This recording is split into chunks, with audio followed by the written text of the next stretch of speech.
All right, this is a video for section 10.1 in Algebra 1. Just a couple of key things to help you remember some of the things we talked about. The first question, they want me to graph this radical function, this square root function. All right, so I notice first of all that there's a stretch of 3 going on and that it's a square root function. The easiest way to do this is to go ahead and make yourself an XY t-chart. All right, if I plug a 0 in for x, that's the square root of 0, which is 0, times 3, which is 0, so y would be 0. I know that the point 0, 0 is going to exist. Now, all I have to worry about here is plugging in positive numbers because I can't take the square root of a negative. So I'm going to specifically try to plug in numbers that I know the square root of. For example, I know the square root of 1. So if x is 1, the square root of 1 is 1. 1 times 3 is 3, so I get an output of 3. Another one that I know is, what if x is 4? Well, I know the square root of 4 is 2. 2 times 3 gives me 6. And I could do more points, but this kind of gives me enough. All right? They want me to graph this, so I'm going to make an xy axis.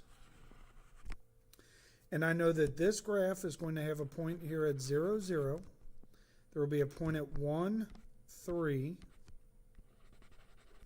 And there will be a point at 4, 6. And I know this is going to have that curvature of a square root function, so it'll look something like this. All right, so the second thing that they want me to determine here is they want me to find the domain and the range. Now remember that domain represents the set of x values. If I look at this curve, I know that this curve starts when x is 0. It does not go anywhere to the left of 0 on the x-axis. So therefore, I can say that the domain is going to be x is greater than or equal to 0. The range is going to talk about the y values. Now the range here, I notice that it starts at 0 on the y and it goes up. So that means that y's are also going to have to be greater than or equal to 0. All right, so that's the domain and the range for that particular graph. How we found that graph was by using a t-chart. Okay, let's look at the second problem here. On the second one, they want us to graph this. Now, I can use the little movement keys that I've shown you guys, or I could also just simply make a t-chart and figure this out. Now, I'm thinking about the original graph because they want me to compare it to the parent. So not only do I have to graph it, but I have to describe what's going on with it. All right? So I'm going to go ahead and do the t-chart here. So I have x and y. I'm going to plug a 0 in for the x. And the reason why I'm plugging a 0 in is 0 plus 1 is 1, and I know that square root. So the square root of 1 is 1. Multiply that times negative 1. Remember, that's what that negative out front means. So 1 times negative 1 will be negative 1. All right? I know right now I have a y-intercept at 0, negative 1. All right. So the next number that I know the square root of would be 4. So I'm going to plug an x value of 3 in. When x is 3, 3 plus 1 is 4. The square root of 4 is 2. Multiply 2 times negative 1, which will give me the point 3, negative 2. All right, the next square root that I know is 9. So I'm going to say, okay, if I plug 8 in here, I get 9. So 8 plus 1 is 9. The square root of 9 is 3. 3 times negative 1 is negative 3.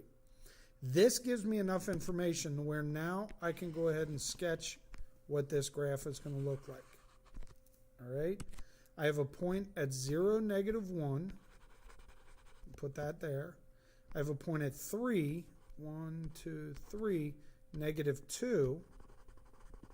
All right, this curve's going to look a little weird.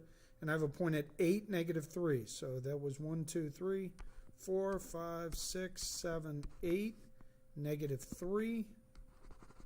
And this curve is going to look something like this. All right, remember, it's a curve because it's a square root function. It's not a line. All right? So let's see what we can determine here. All right? I'm going to now compare this to the parent. I know that the parent is y equals the square root of x. All right? And we talked about this in notes in class. If I add 1 inside the radical, that's telling me that it moved down 1? Or no? I see what this is. Okay, so what happened here was, because I did that, I can actually find another point here of -1, 0. So it moved it left 1. And that extends that curve just a little bit more.